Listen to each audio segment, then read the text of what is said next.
தென்னாடுடைய சிவனை போற்றி எந்நாட்டவர்க்கும் இறைவா போற்றி ஐந்து கரத்தனை ஆணை முகத்தினை இந்தின் இளம்பரை போலும் ஏற்றனை நந்தி மகந்தனை ஞான கொழுந்தனை குந்தியில் வைத்தடி போற்றுகின்றேனே. இன்று கதைக்களம் என்ற தலைப்பில் நம்ம இன்னைக்கு ஒரு சில விஷயங்களை கதையின் மூலமாக நாம் சிந்திக்க போகிறோம். இந்த கதையினுடைய தலைப்பு என்ன அப்படின்னு பார்த்தீங்கன்னா, ஆண்டவனும் அரசனும் அப்படிங்கிற தலைப்புல இந்த கதை பகுதியை நம்ம இன்னைக்கு பேசவிருக்கிறோம், சிந்திக்க இருக்கிறோம். சார், இந்த கதைகள் கேட்கறதுனால ஏதாச்சும் பிரயோஜனம் இருக்கா? சொல்லுவாங்கல்ல, நம்ம பழக்க வழக்கத்துல சொல்லும்போது என்னன்னா, கதையா விடுறோம் அப்படின்னு சொல்லுவாங்க. இந்த கதைக்கும் நம்மளுடைய வாழ்க்கையினுடைய முன்னேற்றத்திற்கும் ஏதாவது ஒரு சம்பந்தம் இருக்கா? வெறுமனே இந்த பொழுதுபோக்காக இந்த கதைகளை பேசுவதில் எந்த விதத்திலேயாச்சும் நியாயம் இருக்கா அப்படிங்கிற மாதிரி யாராச்சும் கேள்வி எழுப்புறதா இருந்தா அவங்களுக்கு இந்த செய்தியின் வாயிலாக, அதாவது இந்த ஊடகத்தின் வழியாக நாம் ஒரு பதிலை இங்கே பதிவு செய்கிறோம். முதல்ல என்னன்னா, சட்டியில இருந்தாதான் அகப்பையில் வரும் அப்படின்னு ஒரு பழமொழி இருக்கு. இப்ப நம்ம ஏதாவது ஒரு விஷயத்தை நமக்கு தெளிவு வேணும்னா ஒன்று அடுத்தவங்கிட்ட போய் கேட்கணும், இல்லைன்னா ஒரு புத்தகத்தை வாங்கி படித்திருக்கணும், இல்லது நமக்காக ஒரு சுய அறிவு, ஒரு அனுபவம் இருந்து அதன் மூலியமா நம்மளுடைய அறிவுகளை ஏற்படுத்தி கொள்ள முடியும். ஆனா இது சற்றிலும் இந்த கதை கேட்பதன் மூலம் என்ன நடக்குது வாழ்வியல் முறையில அப்படின்னு என்ன அப்படின்னு இப்ப நம்ம பார்க்க போறோம். அப்படின்னா, ஒரு சம்பவம் நடப்பதை நாம் நம்மளுடைய மூளையில் பதிவு செய்கிறோம். கதைகள் நம்மளுடைய மூளையில் மிக எளிதாக பதிவாகக்கூடிய ஒரு அமைப்பு கொண்டது நம்மளுடைய மூளை. அப்ப நம்மளுடைய அறிவு திறனை, நம்மளுடைய மூளையை நாம் பயன்படுத்தி அதில் நாம பதிவு செய்கிறோம்னா அதனுடைய திறன், நம்மளுடைய செயல்பாடுகள் மூலம் மூளை அதிகமாக வேகமாக செயல்படக்கூடிய ஒரு நிலைப்பாடு உருவாகும். ஏன் அப்படி சொல்றோம் அப்படின்னா, நிறைய விஷயங்களை நாம தெரிந்து வைப்பதன் மூலம் நம்மளுடைய மூளையினுடைய கெப்பாசிட்டி முதல்ல அதிகமாக இருக்கும் அப்படின்னு விஞ்ஞானிகள் சொல்றாங்க. மேலும் என்ன சொல்றாங்கன்னா, பெருமூளையில மடிப்புகள் அதிகமாக இருக்க வேண்டும். அப்படி மடிப்புகள் அதிகமாக இருந்தால் அவர்களுடைய செயல்பாடுகளினுடைய திறன் மேம்படும் அப்படின்னு ஆராய்ச்சியாளர்கள் சொல்றாங்க.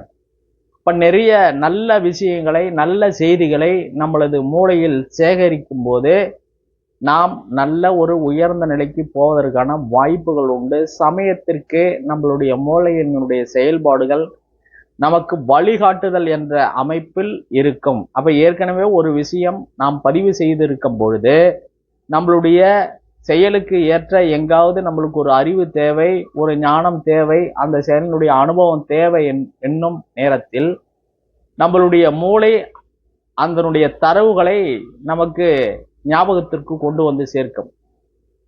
அதே போல நாம் மூளையை அதிக நேரம் பயன்படுத்தும் பொழுது நம்மளுடைய எண்ணங்களும் வளர்ச்சிகளும் செயல்பாடுகளும் மேன்மையாகும் என்பதை நம்மளுடைய முன்னோர்களான சித்தர்களும் ஞானிகளும் தற்காலத்தில் உள்ள அறிஞர்களின் கூற்றும் இதுவாகத்தான் இருக்கிறது.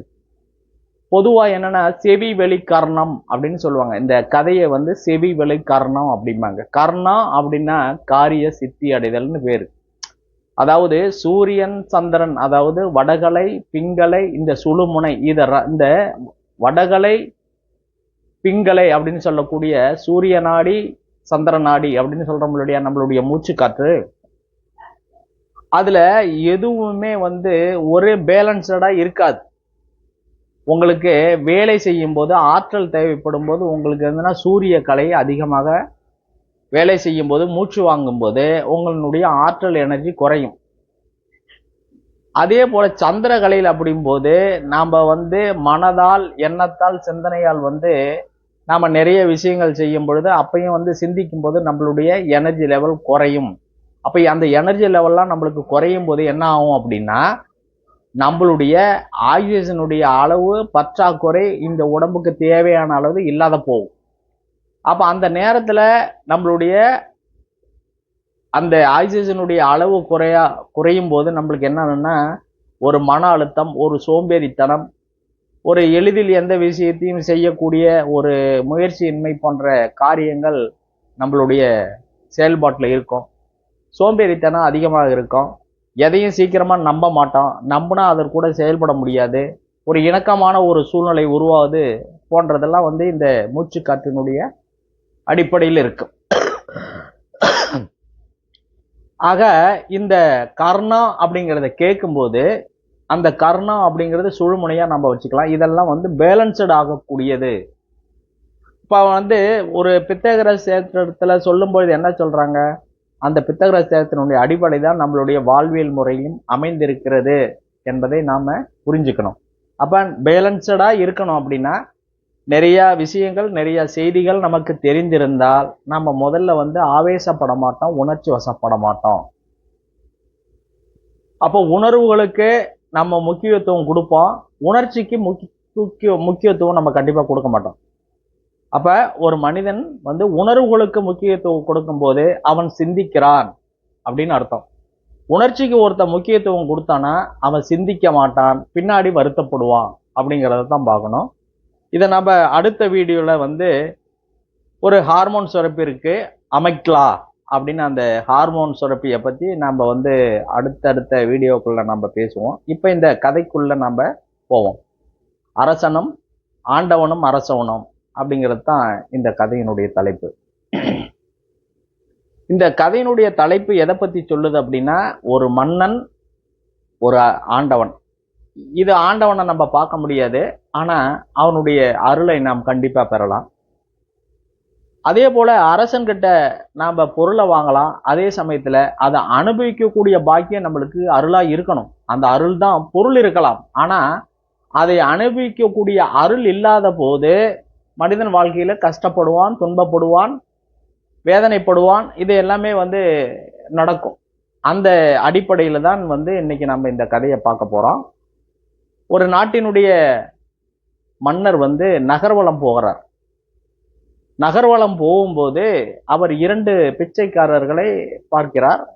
2 பேர்த்தையுமே ஒரு சேவகனை அனுப்பி அந்த 2 பிச்சைக்காரனையும் அழைத்து வர சொல்றார். சேவன் போய் அந்த 2 நபரையும் அழைச்சிட்டு மன்னருக்கு அருகில் நிற்கும் போது ஒருத்தர் கொஞ்சம் தள்ளி நிற்கிறாரு, இன்னொருத்தர் பக்கமா ஒருத்தர் வர்றார். அவர்கிட்ட அரசர் கொஞ்சம் பணத்தை கொடுக்குறாரு. பணத்தை வாங்கிட்டு அவர் முதல்ல என்ன சொல்றாருன்னா, மகாராஜா நீடூடி வாழ்க அப்படின்னு சொல்லி அந்த பணத்தை வாங்கிட்டு போயிடுறாரு. 2வது ஒரு நபரை வர சொல்லி அவர்கிட்ட பணத்தை கொடுக்குறாரு ராஜா. அவர் அந்த பணத்தை, அந்த பிச்சைக்காரன் பணத்தை வாங்கிக்கிட்டு என்ன சொல்றாரு அப்படின்னா, இறைவன் வாழ்க அப்படின்னு சொல்லி அவரு அந்த பணத்தை வாங்கிட்டு போயிடுறாரு. சரின்ட்டு அவர் தேரை மறுபடியும் அரசர் தேர்ப்பாகங்கிட்ட சொல்லி சரி தேரை ஓட்டுங்க அப்படின்னு சொல்றாரு. பின்னாடி, அதாவது ராஜா இருந்த இருக்கைக்கு பின்னாடி அமைச்சர் உட்கார்ந்துருக்கிறார். அந்த அமைச்சர்கிட்ட கேட்கிறாரு, இந்த 2 நபர்கள்ல ஒருத்தர்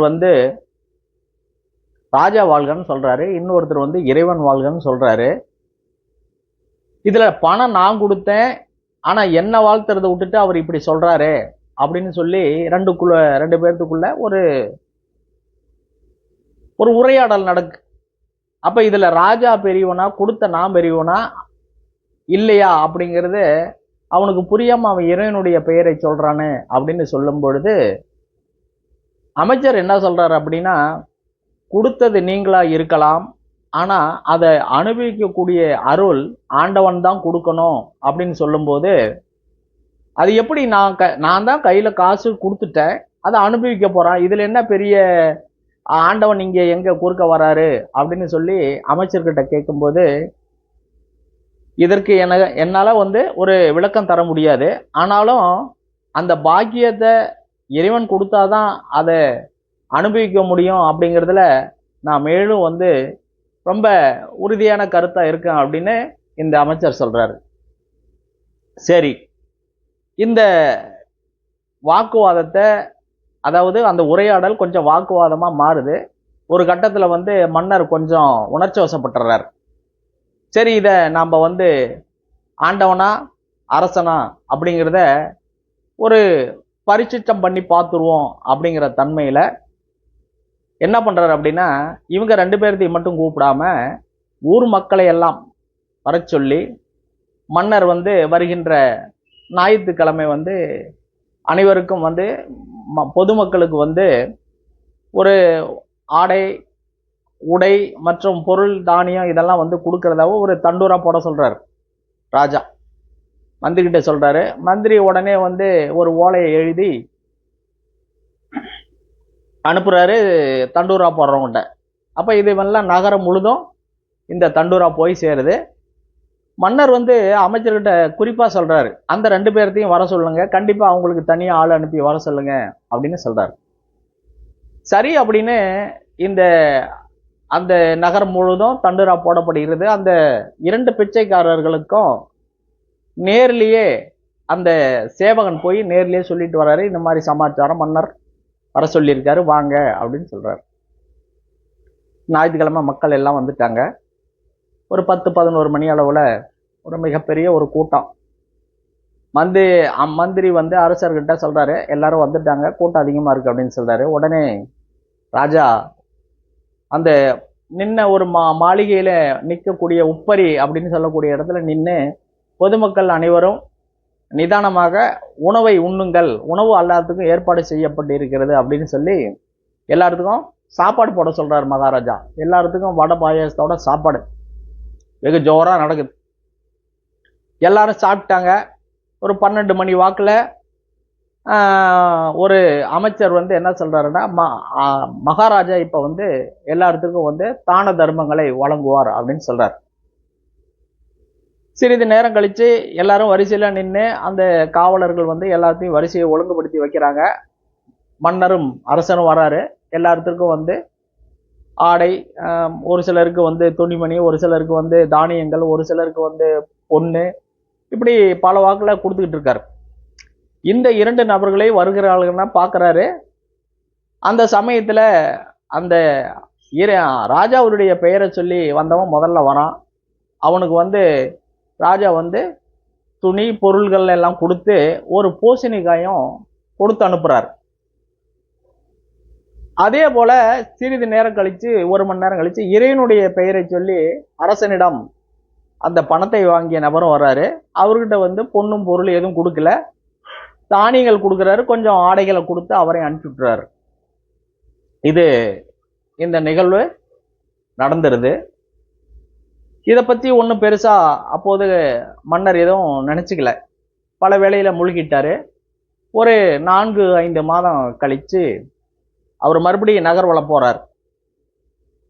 அப்படி நகர்வலம் போகும்போது அவர் முதல்ல வந்து இந்த பூசணிக்காய் கொடுத்த பிச்சைக்காரனை முதல்ல பாக்குறார். பார்த்ததையும் அவருக்கு ஒரு கணம் வந்து ரொம்ப ஒரு சங்கடம் மாதிரி ஒரு சூழ்நிலை. உடனே மந்திரி கிட்ட சொல்லி அந்த பிச்சை எடுத்துருக்கிற நபரை வர சொல்லுங்க அப்படின்னு சொல்லும்போது சேவகன் போய் கூட்டிகிட்டு வரான். கூட்டிகிட்டு வந்ததுக்கு அப்புறம் பக்கத்துல வந்ததுக்கு அப்புறம் மகாராஜா வாழ்க அப்படின்னு சொல்றான். நீ ஏன் பிச்சை எடுத்துக்கிட்டு இருக்கிற அப்படின்னு கேட்கறான். மகாராஜா கேட்கிறாரு, நீ ஏன் பிச்சை எடுத்துக்கிட்டு இருக்கிற, உனக்கு தான் ஒரு பூசணிக்காய் கொடுத்தன்ல, அது நீ என்ன பண்ணுனன்னு கேட்கிறாரு மகாராஜா. அது ஒண்ணும் இல்லைங்க மகாராஜா, அந்த பூசணிக்காய் வாங்கிட்டு போனேன், வீட்டுல அரிசி இல்ல, ஒரு காய்கறி கடையில கொண்டு போய் நான் ஒரு 5 வெள்ளி காசுக்கு வித்து வீட்டுக்கு அரிசி வாங்கிட்டு போனேன், ஒரு 4 நாள் கஞ்சி காய்ச்சி சாப்பிட்டேன் அப்படின்னு சொல்றான். சரி நீ போ அப்படின்னு சொல்லிடுறாரு. இந்த தேரை வந்து அப்படியே மறுபடியும் தேர் நகர்வலத்தை நோக்கி போய்கிட்டே இருக்கு. நகர்வலத்துல போகும்போது கடைவீதிக்குள்ள போகுது இப்ப தேர். மகாராஜாவுக்கு ஒரே சிந்தனை, அவங்ககிட்ட இவங்ககிட்ட இவ்வளவு பொண்ணும் பொருளையும் கொடுத்து அந்த பூசணிக்காயில இவன் மறுபடியும் பிச்சை எடுக்கிறானே, அது என்ன பண்ணா இவன் பார்க்கவே இல்லையாட்டுக்குது அப்படின்னு நினைச்சுக்கிட்டு கடைவீதிக்குள்ள அந்த சிந்தனையிலே போகும்போது சடார்னு சிந்தனையை விட்டு விலகி அவர் கடைவீதியில 4 பக்கம் மக்களை பார்க்குறாரு. எல்லாத்துக்கும் மக்கள் வந்து மன்னருக்கு மரியாதை செலுத்துறாங்க. சரின்ட்டு இவரும் மரியாதை செலுத்தி கொண்டே இருபுறமும் பார்த்து கொண்டே போறார். அந்த ஆண்டவனுடைய பெயரை சொன்ன ஒரு நபர் வந்து ஒரு ஜவுளி கடை வச்சு நடத்திக்கிட்டு இருக்கிறார். சரின்ட்டு அதை பார்த்ததையும் அங்கேயே நிறுத்தி, நீங்க 4 மாசத்துக்கு முன்னாடி ஒரு இந்த மாதிரி பிச்சை எடுத்து ஜீவனம் பண்ணிக்கிட்டு இருந்தீங்க, இப்ப நகைக்கடை வச்சிருக்கிறீங்களே, என்ன எந்த அளவுக்கு உங்களுக்கு எடுக்க முதலீடு வந்தது, எப்படி என்னன்னு அமைச்சர்கிட்ட சொல்லி விசாரிக்க சொல்றார். மன்னர் நேரடியா போகல. மன்னர் அந்த தேரை விட்டு இறங்கல, அமைச்சர்கிட்ட சொல்லி விசாரிக்க சொல்றாரு. அமைச்சரும் போய் விசாரிக்கிறார், எப்படி உங்களுக்கு இந்த கடை வைக்கிற அளவுக்கு உங்களுக்கு முதலீடு வந்தது, பெரிய கடை, அதுவும் கடை வீதியில வச்சிருக்காரு அப்படின்னு வினாவும்போது, ஒரு நாள் வந்து ஒரு எங்களுடைய தகப்பனாருக்கு வந்து திதி கொடுக்கணும், அதுக்கு வந்து என்னுடைய மனைவி போய் கடையில பூசணிக்காய் வாங்கிட்டு வர சொன்னா, நான் போய் பூசணிக்காய் வாங்கிட்டு வந்து வெட்டி பார்த்தேன். அதுல நிறையா நகைகள் நிறையா இருந்தது. அதை வச்சுதான் நாங்க இந்த கடையை விலைக்கு வாங்கி இப்ப நடத்திக்கிட்டு இருக்கோம் அப்படின்னு நடந்த நிகழ்வுகளை அந்த பிச்சைக்காரர் வந்து அமைச்சர்கிட்ட சொல்றாரு. அமைச்சர் உடனே மன்னர்கிட்ட நடந்த விஷயங்கள் சொல்லும் பொழுது, அப்ப யார் ஒருவருக்கு பணம் இருந்தாலும் அதை ஒருவன் அனுபவிக்க ஆண்டவனுடைய அருள் வேண்டும், ஆண்டவனுடைய பாக்கியம் வேண்டும். அந்த பாக்கியம் இல்லாமல் அதை அனுபவிக்க முடியாது என்பதை அமைச்சர் சொன்னதை நினைவு கூர்ந்து மீண்டும் அமைச்சரிடத்திலே, நீங்கள் கூறியதுதான் சரி அப்படின்னு மன்னர் அமைச்சர்கிட்ட சொல்றார். இப்ப வாழ்க்கையில பொருளாதாரம் இருந்தா மட்டும் ஒரு தக்க சமயத்துல நம்ம கிட்ட வந்தா கூட அந்த பாக்கியம் நமக்கு இருந்தாதான் அனுபவிக்க முடியும். அப்ப அந்த பாக்கியம் வேணும் அப்படின்னா நம்ம என்ன செய்யணும், அதாவது நம்ம கிட்ட இருக்கு அதை அனுபவிக்கணும்னா அந்த பாக்கியம் என்னன்னா, நாம தானமும் தர்மமும் செய்யணும். முதல்ல நம்ம பேங்க்ல நம்ம அக்கௌண்ட்ல நாம ஏதாச்சும் சேமிச்சு வைக்கணும். அதுக்கப்புறம் தான் அந்த சேமிப்பு இருந்தாதான் வந்தது நம்ம கூட வந்து சேரும். சேமிப்பே இல்லாத போது அது கண்டிப்பா நம்ம கிட்ட வரவே வராது. அப்ப ஈர்க்கக்கூடிய, நமக்கு பொருளாதாரத்தை ஈர்க்கக்கூடிய ஆற்றல் வேணும் அப்படின்னா நாம வந்து முதல்ல தான தர்மங்களை செய்ய வேண்டும். அப்படி செய்வதன் மூலமாக நமக்கு மற்றவர்களிடமிருந்து வரும். முதல்ல நம்ம கிட்ட இருந்து ஈகை குணம் இருக்கணும். அந்த ஈகை குணம் இருந்தா நமக்கு கண்டிப்பா பொருளாதாரம் வரும் என்பது எந்தவித மாற்று கருத்தும் இல்லை. அப்ப ஈனம் அப்படின்னா என்னன்னா, ஈனம் அப்படின்னா ஒரு தகுதி குறைந்த சொல்ல நினைக்கிறாங்க. ஈணுதல் அப்படின்னா அதாவது கன்று ஈணுதல் அப்படின்னு சொல்றோம் இல்லையா. அப்ப ஈணுதல் என்னன்னா, தான் வந்து ஒரு சுமந்துகிட்டு இருக்கிற ஒரு விஷயத்தை வெளியே கொண்டுட்டு வர்றது, அதுதான் ஈணுதல். அப்போ ஒரு தாய் தான் ஈணுறான், அதே இல்லையா, மற்ற யாரும் ஈன முடியாது. அப்ப 4ஆம் இடங்கிறது ஈணுதல். அப்ப என்னன்னா அதுக்கு 10ஆம் இடம் நேர், அதாவது 4ஆம் இடத்துக்கு ஜோதிடத்துல பாத்தீங்கன்னா நேர் 7ஆம் இடம் 10ஆம் இடம். அப்ப இந்த ரெண்டுக்கும் நேர கனெக்ஷன் வேணும். அப்ப ஈணுதல் மூலியமா தான் வந்து நம்மளுடைய நமக்கு ஏதாச்சும் கர்மா இருந்தாலும் நம்ம வந்து அதை வந்து கழிக்க முடியும். அப்ப முடிந்த அளவுக்கு தானங்களையும் தர்மங்களையும் நம்ம கண்டிப்பா பண்ணணும். சரி, இதுல தானம்னா என்ன, தர்மம்னா என்ன, 2 கேள்வி வருது. ஏன்னா ஒரு சொல்லு வந்தாவே தமிழ்ல அது ஒரு விளக்கம் இருக்கு. அந்த அடிப்படையில வந்து தானங்கிறது என்ன அப்படின்னு பாத்தீங்கன்னா, பிறர் கேட்டு ஒருவருக்கு நாம் உதவி செய்கிறதுங்கிறது வந்து தானம். அல்லது நமக்கு வந்து ஒரு ஜோதிடரோ மற்றவங்களை ஏதாச்சும் சொல்லியிருந்தா நீங்க தானம் பண்ணுங்க, அப்போ உங்கள் வாழ்க்கையில் இருக்கிற பிரச்சனைகள் எல்லாம் கொஞ்சம் தீரும் அப்படின்னு யாராச்சும் சொல்லியிருந்தா அப்ப நாம செய்யறது. ஒண்ணு, பிறர் கேட்டு நாம செய்யறது. 2வது, நமக்கு எதையாச்சும் ஒரு குறை இருப்பது நிவர்த்தி செய்து கொள்வதற்காக தானம் செய்வது. ஆனா தர்மங்கிறது என்ன அப்படின்னா, எந்தவித எதிர்பார்ப்பும் இல்லாமல் நாம ஒருத்தருக்கு ஒரு குறிப்பிட்ட நேரத்துல அவர்களுடைய நிலை அறிந்து நாம் செய்வது தர்மம். அதுதான் வந்து தானத்தை காட்டிலும் மிக உயர்ந்தது தர்மம். அதுதான் நமது முன்னோர்கள் தர்மம் தலை காக்கும், தக்க சமயத்தில் உயிர் காக்கும், கூட இருந்தே குழி பறித்தாலும் கொடுத்தது காத்து நிற்கும் அப்படின்னு அந்த திரைப்பட பாடல்கள்லாம் கூட நமக்கு ஞாபகத்துக்குரியது. அதனால தர்மம் அப்படிங்கிறது நம்மளால பண்ண முடியலனா கூட தானங்கிறது ரொம்ப அதிகமா ஒன்றும் பண்ண வேண்டியதில்லை. அதாவது நம்ம வீதியில போகிற நாய்களுக்கு அல்லது குருவிகளுக்கு, கோழிகளுக்கு, இந்த மாதிரி சின்ன சின்ன மனிதர்களுக்கு தான் பண்ணணும், பெருசா பண்ணணும்ல ஒண்ணு. நம்மளுடைய கையிலிருந்து மனதார ஒருத்தருக்கு நம்ம கொடுக்கக்கூடியதன் மூலியமாக அந்த மனது ஆறப்படுகிறது. மனதார அப்படின்னா மனது கூட்டல் 6. மனதுங்கிறது 4, இப்ப 6. இப்ப 6 வருதா? 4ம் 6ம் சேர்ந்ததுன்னா என்ன? 10. அப்ப அந்த கர்மா நம்மளுக்கு நிறைவு பெறும்.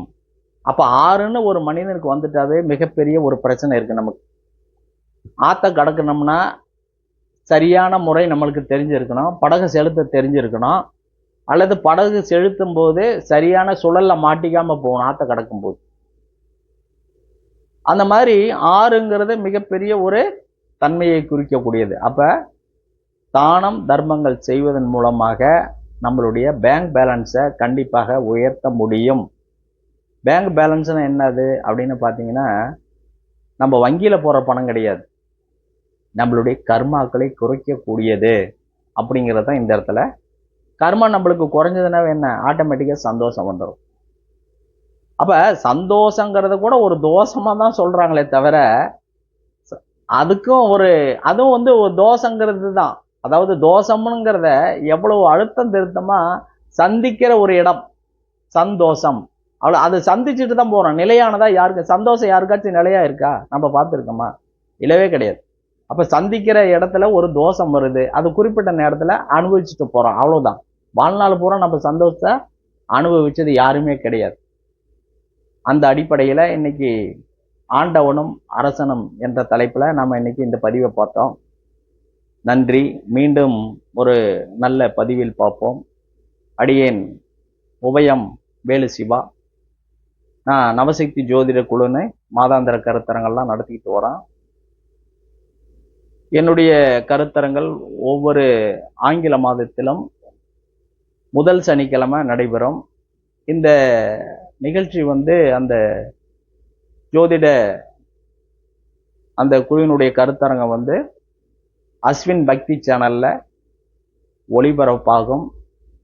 மேலும் ஏதாவது ஜோதிட சம்பந்தமான ஆன்மீக சம்பந்தமான உங்களுக்கு கேள்விகள் இருந்தா நீங்க கண்டிப்பா என்கிட்ட தொடர்பு கொள்ளலாம்.